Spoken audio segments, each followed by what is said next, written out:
جی ناظرین، team voice of Punjab کے ساتھ میں ہوں حافظ خالد، اور آج ٹیم وائس آف پنجاب موجود ہے پنجاب کا خوبصورت شہر چیچا وطنی۔ تحصیل چیچا وطنی کے ابھرتے ہوئے ستارے اور ایک نامور شخصیت محترم جناب راؤ زبیر صاحب ہمارے ساتھ موجود ہیں۔ احساس تحریک جو ہے یہ ان کے روئے رواں ہیں، ان کے بانی ہیں۔ ان کا بہت شکریہ، انہوں نے اپنا نہایت قیمتی ٹائم جو ہے وہ وائس آف پنجاب کی ٹیم کے نام کیا۔ ہم نے اور ہمارے ویورز نے، بہت سے لوگوں نے ان کو ٹک ٹاک اور سوشل میڈیا کے اوپر بہت دیکھا ہے، لیکن چیچا وطنی خوش قسمت شہر ہے، ان کو راؤ زبیر صاحب ملے ہیں۔ میری دعا ہے کہ ہر شہر کو راؤ زبیر صاحب ملے تاکہ ہمارا ملک، ہمارے شہر، گلی محلے بدل سکے۔ آج کے انٹرویوز کے اندر ہم لوگوں کے وہ سوالات لے کے آئے ہیں جو لوگ راؤ صاحب کے بارے میں جاننا چاہتے ہیں۔ اس طرح ہم حیران پریشان تھے کہ راؤ صاحب کیا ہیں، کیسے ملیں گے، ان کا ویژن کیا ہے، تحریک احساس کیا ہے۔ تو وہی سوالوں کے جوابات آج ہم وائس آف پنجاب کے اوپر آن ایئر کر رہے ہیں۔ تو ہمیں امید ہے کہ ہمارے شہروں میں رہنے والے ایسے نوجوان جو آج احساس کے ساتھ جڑے ہوئے ہیں، آنے والے کل کے اندر ایسے نوجوان، ایسا احساس رکھنے والے، درد رکھنے والے لوگ آپ کو ہر شہر سے ملیں گے۔ تو آئیے آج راؤ زبیر صاحب سے جانتے ہیں کہ ان کا جو اسٹڈی سے لے کے آج تک کا سفر ہے وہ کیسا رہا، کن مشکلات سے گزرے ہیں، اور اگر بات کی جائے تحریک احساس پاکستان کی، ان کو بنانے کی وجہ کیا تھی، اور آج چیچا وطنی جو ہے وہ کیسے بدلتا عوام کو نظر آ رہا ہے۔ ان کا ایک ویژن ہے کہ ہم نے چیچا وطنی کو بدلنا ہے، چیچا وطنی کو بدلنے کے بعد ہم نے پاکستان کو بدلنا ہے انشاءاللہ۔ تو بڑی اچھی کاوش اور سوچ ہے۔ آج اس ولاگ کے اندر، آج اس پوڈ کاسٹ کے اندر ہم انشاءاللہ بہت سے سوالات کے جوابات راؤ صاحب سے لیں گے۔ جڑے رہیے وائس آف پنجاب کے ساتھ۔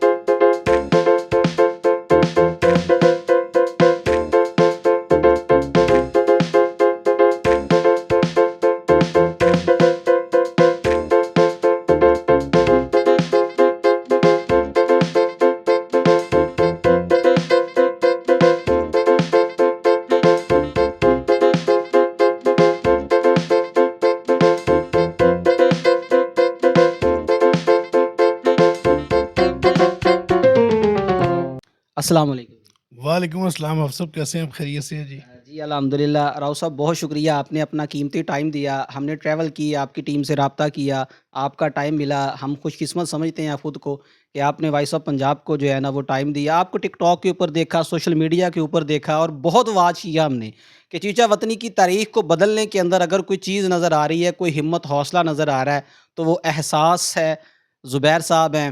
یہ مشکلات کا سفر جو آپ نے طے کیا، ٹک ٹاک کے اندر آپ وقتاً فوقتاً بتاتے رہتے ہیں، لیکن آج ہم ڈیٹیل سے جانیں گے کہ راؤ زبیر صاحب جو ہیں وہ راؤ فیملی سے تعلق رکھتے ہیں، پنجاب کا ایک نامور خاندان ہے، اور آرمی کے اندر ان کا بڑا کردار ہے، وطن عزیز کے اندر ان کا بڑا اہم رول رہا ہے ہمیشہ راؤ برادری کا۔ تو آپ ہمارے ویورز کو بتائیں جن کے دلوں کے اندر بہت سے سوالات ہیں کہ آپ کی ایجوکیشن سے لے کے مشکلات کا سفر، تنہا رہنے والا سفر، اور آج جس اسٹیج پہ ماشاءاللہ آپ کھڑے ہیں، اللہ ترقی دے، یہ کیسا تھا؟ سب سے پہلے تو وائس آف پنجاب اور آپ صاحب، آپ کی پوری ٹیم کا شکریہ کہ آپ لوگوں نے ٹریول کیا اور بندہ ناچیز کو اس قابل سمجھا اور عزت سے بخشا۔ دوسرے نمبر پہ آپ نے پوچھا کہ آغاز، مشکلات اور یہ سفر کیسا رہا۔ تو سفر کی داستان تو کافی لمبی ہے، لیکن میں کوشش کروں گا اسے مختصراً آپ کو بتاؤں۔ میں بیسیکلی ایک متمول گھرانے میں پیدا ہوا۔ ہمارا چچا وطنی کے مشہور ذمہ دار گھرانوں میں سے ایک گھر ہمارا ہے، اور تحصیل چچا وطنی کی جو ایک ہی واحد گاؤں ہے جو بستی عنایت علی خان کے نام سے جانا جاتا ہے، جو میرے پردادا جی کے نام پہ ہے۔ تو ادھر ہی ہمارا زرعی رقبہ تھا۔ بچپن بڑی سونے کا چمچ لے کے پیدا ہوئے، بہت لاڈ چاؤ اور نازوں کے ساتھ بچپن گزرا۔ گریجویشن تک یہی سلسلہ جاری رہا۔ ہر چیز کی خواہش جو بچہ سوچ سکتا ہے کہ بچپن میں میرے پاس ہو، وہ سب کچھ مجھے میسر تھا۔ ابا جی جو ہیں اور ہماری خاندانی وابستگی وہ رائے خاندان کے ساتھ بہت قریب تھی، لیکن جیسے ہی میں نے ہوش سنبھالا تو میں نے رائے خاندان سے بغاوت کر دی، کیونکہ میں بچپن سے چیزوں کو چیلنج کرنے کا عادی تھا۔ میں آپ کو اگزامپل دیتا ہوں کہ مطلب میرے دادا جی نے مجھے ایک دفعہ کہا کہ میرا بیٹا بڑا ہو کے پائلٹ بنے گا، تو میں نے اسے کہا میں نے پائلٹ نہیں بننا۔ تو دادا وہ کہتے کیوں؟ میں نے کہا جی ہوتا تو وہ بھی ڈرائیور ہی ہے۔ تو وہ بچپن سے نا چیزوں کو چیلنج کرنے کی عادت تھی کہ ایز اٹ از چیزوں کو تسلیم نہیں کرتا تھا، تو دل نہیں مانتا تھا کہ کیا کیا ہے آج تک ہم نے اس تحصیل کے لیے، یہاں کے لوگوں کے لیے۔ تو میں نے 2007 کے اندر اپنی الگ سے نا لوگوں کی خدمت کے لیے ایجوکیشن کا کام شروع کیا۔ تب تک تو معاملہ ٹھیک تھا، لیکن مجھے نہیں پتا تھا کہ میں سیاست کو چھوڑوں گا، لیکن سیاست مجھے نہیں چھوڑے گی۔ تو 2007 سے 2013 تک احساس کو 4500 کے قریب بچے ایجوکیٹ ہوئے۔ میں پرانی کتابیں مانگنے جایا کرتا تھا، مجھے آج بھی یاد ہے۔ تو لوگوں نے کہنا ہے فراڈ کا نیا طریقہ نکلا ہے، پرانی کتابیں مانگنی شروع کر دی ہیں۔ پھر ایک وقت آیا، ان کتابوں سے بک بینک بنایا، بلکہ ایک جگہ پہ کتابیں مانگنے کے لیے گئے، میرے ساتھ 4 دوست اور بھی تھے۔ تو جب میں اندر انٹر ہوا تو بابے کچھ بیٹھے تاش کھیل رہے تھے، حیات آباد کی بات ہے۔ تو وہ بابا جی نے نا جاتی گالیاں شروع کر دی، بغیرت، یہ مانگنے آ گئے، وہ فلاں آگے پیچھے۔ میں نے وہ گالیاں سنی، گالیاں سن کے جب میں باہر نکلا تو باقی دوست باہر کھڑے تھے، مجھے کہتے کیا ہوا؟ تو میں نے انہیں کہا بابا جی نے دعائیں بہت دی ہیں، لیکن وہ کہتے کتابیں نہیں ہیں، اگلی دفعہ ہوگا تو پھر دیں گے، تاکہ باقیوں کا حوصلہ نہ ٹوٹے۔ تو پھر شکر الحمدللہ وہاں سے 4500 بچہ ایجوکیٹ ہوا، 1800 سے زائد بچے کو ہم نے کمپیوٹر کے شارٹ کورسز کروائے۔ اس کے بعد میں خان صاحب کو لائک کیا کرتا تھا پولیٹیکلی اپروچ میں نا، تو مجھے اچھی طرح یاد ہے چیچا ودی سے عمران خان کی کال پہ 2 لوگ اسلام آباد گئے تھے افتخار چودھری کے لانگ مارچ میں، ان میں سے ایک میں تھا اور دوسرا سید میر رمیش شاہ تھا۔ تو ابا جی تب نون لیگ میں ہوا کرتے تھے، رائے خاندان میں نون لیگ میں ہوا کرتا تھا۔ تو 2011 کے اندر یہ آ گئے پی ٹی آئی میں، تو ابو نے مجھے آگے کہا کہ بیٹا تم ہماری جماعت میں نہیں آئے، ہم تمہاری میں آ گئے۔ میں نے کہا ابو جی میں نے چھوڑ دی، کیونکہ میں عمران خان کی شخصیت کا تو فالوور تھا نہیں، میں تو خان صاحب کے اس نظریے کا فالوور تھا جو وہ کہتے تھے کہ ہم اینٹی اسٹیبلشمنٹ ہیں، ہم ان چور لٹیروں اور پرانے لوگوں کو نہیں لیں گے، یہ موروثی سیاست کے ہم لوگ مخالف ہیں۔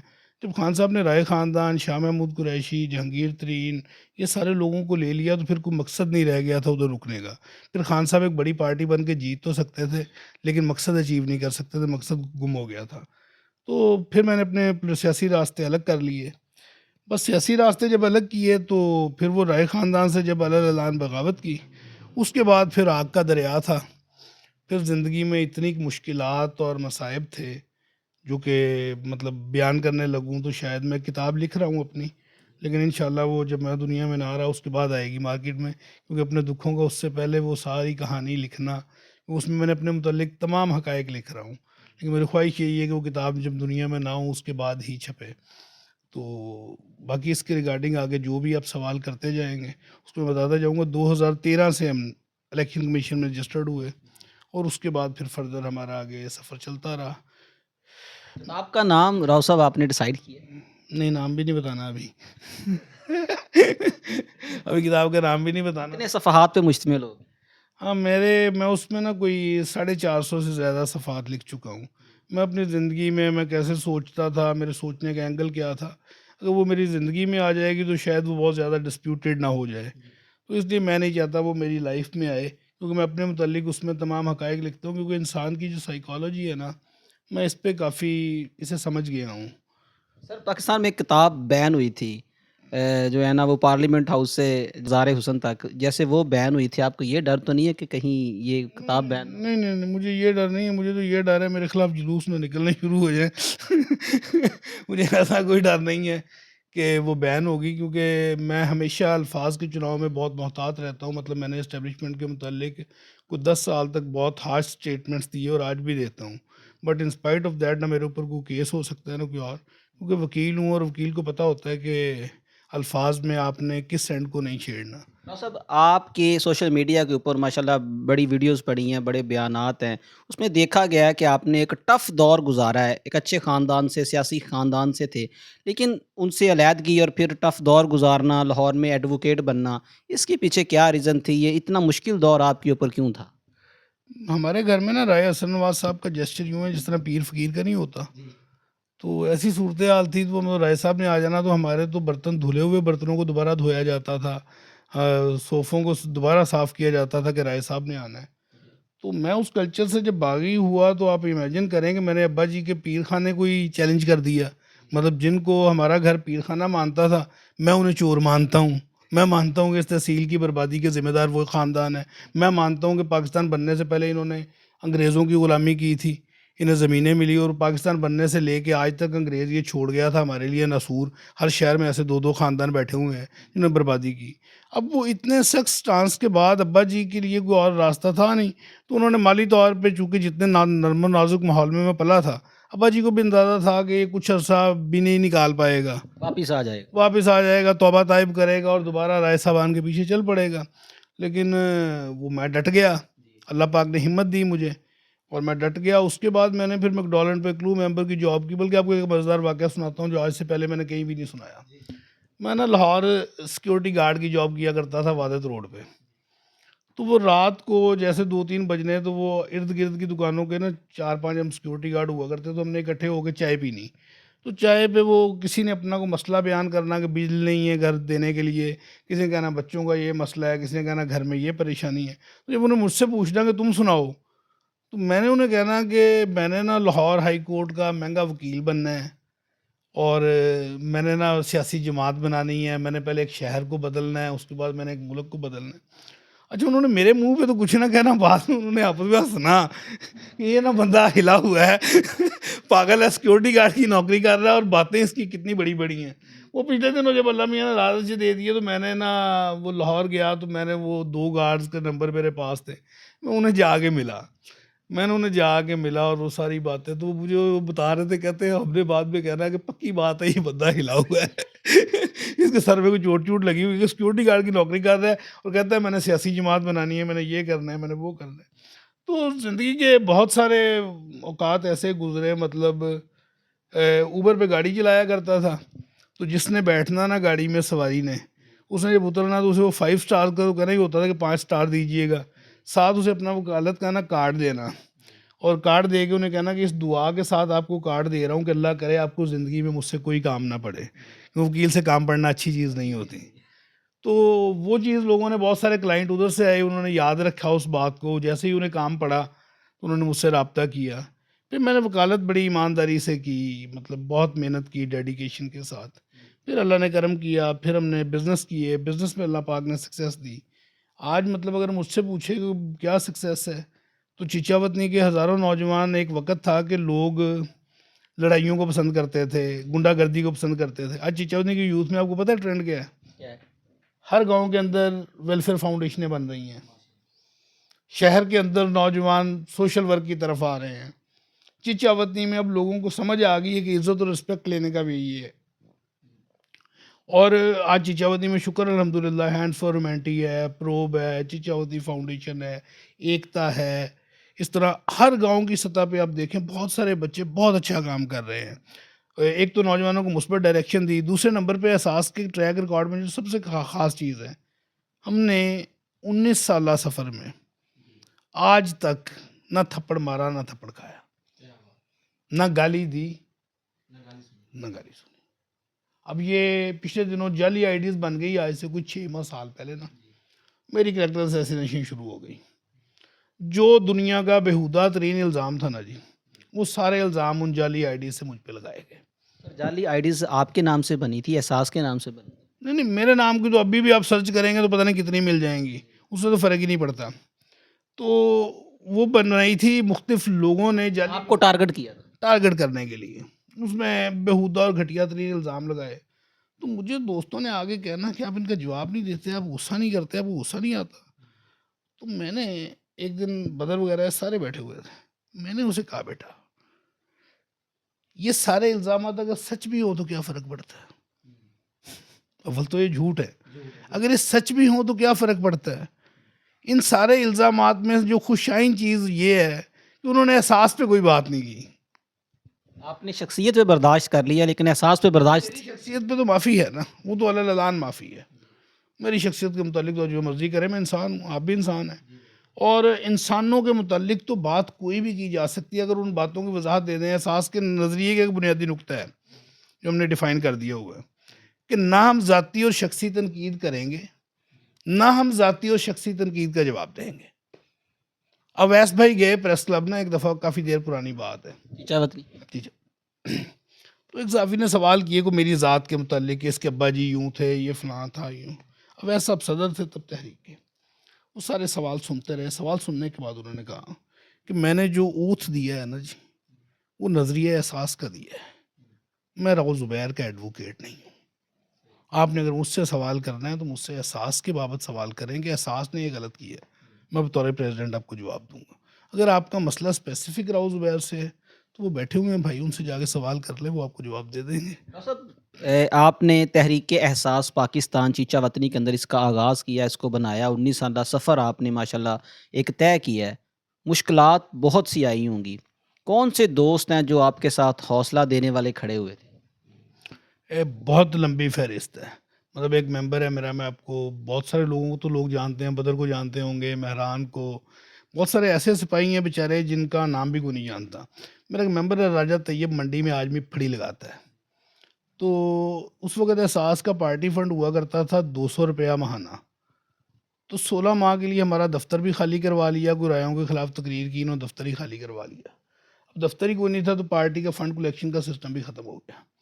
اب وہ منڈی میں پھڑی لگاتا تھا. 16 ماہ کے بعد جب جماعت کو دوبارہ ایکٹیو کیا تو وہ راجہ طیب کے پاس گئے، انہوں نے کہا اپنا پارٹی فنڈ 200 روپیہ دے دو. تو اس نے 3200 روپیہ دیا. تو اس نے کہا آپ کا تو پارٹی فنڈ 200 روپیہ. اس نے کہا 16 ماہ سے دل کو یقین ہی نہیں آ رہا تھا کہ ہماری جماعت بند ہوگی. تو اس جماعت کو سینچنے میں میرے ساتھ ایسے لوگوں کا بہت بڑا کنٹریبیوشن ہے. جنید باجوہ ہے ایک بچہ، آصف مختار ہے. اویس محمود کو کیوں سکپ کر رہے ہیں؟ ہاں، اویس محمود کو کون سکپ کر سکتا ہے جی؟ اویس محمود کا نام تو ان لوگوں میں ہے جن کا قد شاید اب مجھ سے زیادہ بڑا ہے. تو ان کے متعلق بات کرنے کے لیے اویس نے تو احساس کا نظریہ لکھنے میں، بلکہ جب یہ ہم نے پالیسی شفٹ لیا، ہم احساس کی طرف آئے، تو اویس نے میرے مقابلے میں چیئرمین کا الیکشن لڑا. تو چیئرمین کا الیکشن لڑا اور 2 ووٹوں سے جیت گیا پارٹی کا الیکشن. میں ہار گیا. اویس کا ماننا یہ تھا، میں یہ کہتا تھا کہ کام چھپ کے کرو، وہ یہ کہتا تھا کام سڑک پہ رکھو. مطلب پودے لگانے ہیں سڑک پہ لگانے ہیں، لائٹیں لگانی ہیں سڑک پہ لگانی ہیں، لوگ ہمیں جاننے تو لگیں پھر ہی ہم نظریہ پہنچا سکیں گے. تو اس نے میرے مقابلے میں جو الیکشن لڑا تھا نا، تو اس نے نعرہ دیا تھا vote for vision not for personality, کہ نظریے کو ووٹ دیں، شخصیت کو ووٹ نہ دیں. تو میں 2 ووٹوں سے الیکشن ہار گیا، اویس جیت گیا. اور اویس کے جیتنے کے بعد ہی احساس کا عروج اور بوم شروع ہوا تھا. اور میں اپنے شاگردوں کی اس چیز کو پسند کرتا ہوں. اور اویس جب جیت گیا تھا تو مجھے اچھی طرح یاد ہے جیت کے رو رہا تھا. کیوں؟ وہ کہہ رہا تھا میں تو ایک ہیلدی کمپٹیشن کرنے آیا تھا، مجھے کیا پتا تھا میں اپنا استاد ہی ہرا دوں گا. تو بس پھر اس کے بعد اویس بھائی کا ٹینیور بڑا اچھا رہا. میں 2 سال ان کی کیبنٹ میں ان کے نیچے کام کیا، تو بہت کچھ سیکھا اویس بھائی سے. آج بھی ہمارا ایک دوسرے سیکھنے کا عمل چلتا رہتا ہے. ایون ہماری جو سی کی میٹنگ ہوتی ہے نا، بھائی لوگوں کو پتہ ہے کہ میں اور اویس بہت گہرے دوست ہیں، لیکن جو سی کے ہمارے ارکان ہیں نا، انہیں پتہ ہے کہ سی کے اندر سب سے زیادہ سوئی اڑتی ہے نا وہ ہم ہی دونوں کی اڑ رہی ہوتی ہے. اور ہم نے بہت سارا مشکل وقت ایسا اکٹھا گزارا ہے نا کہ جو مطلب ناقابل بیان ہے. مطلب میرے بچے ہیں نا، وہ میرے بعد اگر کسی رشتے کو سب سے زیادہ قریب محسوس کرتے ہیں تو وہ اویس بھائی کو یا بدر کو محسوس کرتے ہیں. لاہور کا وہ ناشتہ بھی یاد آتا ہے آپ کو کبھی؟ ہاں، لاہور کا ناشتہ، اویس صاحب نا بڑے خوش خوراک ہیں. آج بھی ان سے عادت ہے کہ وہ پوچھنا کہ اویس کیا کھاؤ گے، کہنا مرشد جی کچھ منگوا لو لیکن ہوئے واوا سارا. تو تب وہ پیسے ہوتے نہیں تھے تو ناشتہ کرنا ہوتا تھا، تو ناشتہ ہوتا تھا 1 پراٹھا 1 انڈا اور 1 کپ چائے کا. اب وہ آدھا آدھا آتا تھا، تو میں تو آدھے میں سیر ہو جاتا تھا. میری آج بھی خوراک بہت تھوڑی ہے. تو اویس بھائی نے بھوکے رہ جانا لیکن کر کچھ نہیں سکتے تھے. وہ اویس کو اس دور میں نا سیلری کے اندر ریز مل گیا، تنخواہ بڑھ گئی 15,000 روپیہ. تو وہ گئے تو مجھے کہتا کہ آج ہوگی کہتا عیاشی. تو وہ عیاشی ہماری یہ تھی کہ دہی بھی منگوانا ہے، انڈے بھی 2 منگوانے ہیں، پراٹھے بھی 2 منگوانے ہیں. اس دن وہ خوب ہم نے سیر ہو کے ناشتہ کیا، اور وہ یاد آج بھی ہم لوگ کرتے ہیں نا تو بہت مطلب مزہ آتا ہے. بلکہ میرے نا جیب میں کرایہ نہیں ہوتا تھا کچہری جانے کے لیے، تو اویس نے نا رات کو چھپ کے میری جیب میں 200 روپیہ ڈال دینا. اویس رہتا تھا اپنے کزنس کے ساتھ، تو ادھر ہی اس نے مجھے بھی رکھ لیا اپنے ساتھ. تو اس نے نا رات کو جب آنا اپنی ڈیوٹی سے واپس آ کے نا میری پینٹ شرٹ استری کرنی، اور رات کو میری ٹانگیں دبانی سونے سے پہلے. تو وہ اس کے کزن نے کہا کہ اس کی حالت بندے کی تو ایسی ہے کہ یہ تو فقیروں جیسی حالت میں ہے، اس کے ٹانگیں دبا رہے ہیں؟ اور اس کی ٹانگیں دبا رہے. اویس بن گیا 2nd کپ کافی شاپ کا کنٹری ہیڈ. وہ بہت بڑی پوزیشن تھی. وہ سیکنڈ کپ بھی میں نے جانا، موٹر سائیکل سے اترنا، وہ میرے برے حالت ہونے، لنڈے کا کوٹ پہنا ہونا، تو جا کے جب بیٹھنا تو اویس نے آ کے نا میرے برابر بیٹھنے کی بجائے گھٹنوں کو ہاتھ لگا کے بیٹھنا. تو سب نے کہا کہ کیا حال ہے؟ تو اویس تو انہیں کہتا ہوتا تھا، کہتا کہ یار ہیرا ہے لیکن رلا ہوا ہے تو انشاءاللہ نکلیں گے بھائی اس سے. تو اویس نے اس دور میں بڑا کنٹریبیوشن اور بڑا لمبا ساتھ دیا. آصف خالد ہے میرا ایک دوست، وہ مطلب مجھے اچھی طرح یاد ہے، ہم سب نے بڑی محنت کی. آصف نے MBA کیا تھا، MBA کرنے کے بعد جاب کرنے چلا گیا. تو میں جب آصف کو ملنے کے لیے گیا نا تو جوتوں کے جو ہوتے نہیں ڈبے، وہ سر پہ رکھ کے تو ٹرک میں لوڈ کر رہا تھا، اور ہمیں یہ بتاتا تھا میں بڑا افسر لگا ہوں. مجھے وہ جا کے دیکھ کے رونا آ گیا. تو مجھے آصف کی بات یاد ہے، مجھے کہتا ہے انشاءاللہ آپ وہ وقت دیکھیں گے کہ جوتوں کے ڈبے اٹھانے والے بہت سارے ہوں گے ہمارے آگے. تو آج شکر الحمدللہ آصف بھائی ایک سیٹلڈ بزنس مین ہے، اپنا انہوں نے نام مقام بنایا. اسی طرح رانا مہران فاروق ہے، وہ بڑی مزدار بات ہے. مہران نے نا انشورنس کمپنی میں جاب کیا کرتا تھا 7,000 روپے پہ. تو میں نے کہا یار یہ جاب چھوڑ، تو آگے بڑھنا ہے، تو نے ترقی کرنی ہے. کہتا کیا کروں؟ میں نے کہا گاؤں تیری جو جگہ پڑی ہے نا تو ٹاؤن کاٹ لے. تو وہ گاؤں گیا، تو گاؤں جا کے اس نے میرے کہا وہ ٹاؤن کاٹ لیا. اب ٹاؤن کاٹا تو اس کے بعد جس نے بھی ٹاؤن خریدنے جانا نا، اس نے بس ہوا میں بتانا کہ ادھر مسجد ہوگی، ادھر سڑک ہوگی، ادھر سیوریج ہوگا، تھا ادھر کچھ بھی نہیں. تو وہ ٹاؤن شکر الحمدللہ مہران نے وہ بیچ لیا. اس کے بعد سب نے ہم نے بڑی محنت کی، اور ہماری ایک دوسرے کے ساتھ نا بہت ساری ایسی میموریز ہیں. مطلب بدر کا ایک موٹر سائیکل ہوتا تھا غنی کمپنی کا موٹر سائیکل ہوتا تھا، وہ بڑا لوکل سا اور تھکڑ تھا. مطلب میرا موٹر سائیکل کتنا تھکڑ ہوگا کہ میرا وہ موٹر سائیکل خراب ہو گیا تو میں نے بدر کو کال کی، یار بدر موٹر سائیکل خراب ہو گیا تو اپنے والا موٹر سائیکل ہی دے دیتا. تو بدر نے کہا بھائی میں ابھی دے جاتا ہوں. وہ آیا، وہ موٹر سائیکل دے گیا، میرے والا لے گیا. تو میں نے وہ جو بدر والا موٹر سائیکل آیا وہ اس سے کچھ بیٹر حالت میں تھا. مجھے آج بھی یاد ہے، میں بڑی اس کی ریس دے رہا. میں نے کہا یا اللہ تیرا شکر ہے موٹر سائیکل اچھا آ گیا پاس.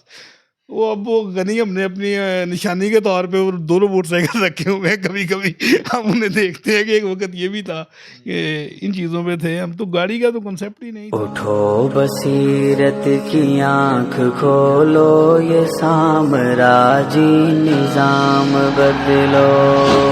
بصیرت کی آنکھ کھولو، یہ سامراجی نظام بدلو. ہوا غلامی کا دور رخصت، ہوا غلامی کا دور رخصت. یہ صبح بدلو، یہ شام بدلو.